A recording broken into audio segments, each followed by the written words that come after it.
bikes are part of a scene. Others, like the P120 fighter, are the scene. Cranking 160 horsepower from its 120 cubic inch radial twin, Confederate Motors' latest not only guns it and runs it, it blazes a distinct and stylized path in American motorcycling. This is the black flag version of the P120 fighter, and clearly it doesn't look like anything else out there on the road.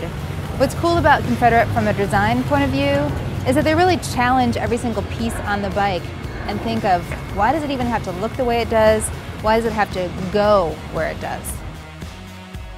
It takes 120 hours to assemble the 480 parts on the fighter, and many of those parts aren't found in the usual places.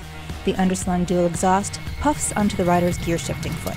The oil tank is a canister just below the handlebars, with windows on either side that show the 2050 oil churning. The P120 fighter has a hot rod-esque 63-inch wheelbase and a 240mm balloon for a back tire, but its rake and trail are well proportioned, so while it didn't exactly corner like a Ducati, it didn't send me into oncoming traffic either. There's a level of menace to the P120 fighter. The transmission drive belt is exposed and could very well have chewed off my boot if the pegs weren't placed properly. This seat looks like your butt could be stuck in a bear trap, but it's actually pretty comfortable. This is not a bike for the arthritic. The clutch is stiff.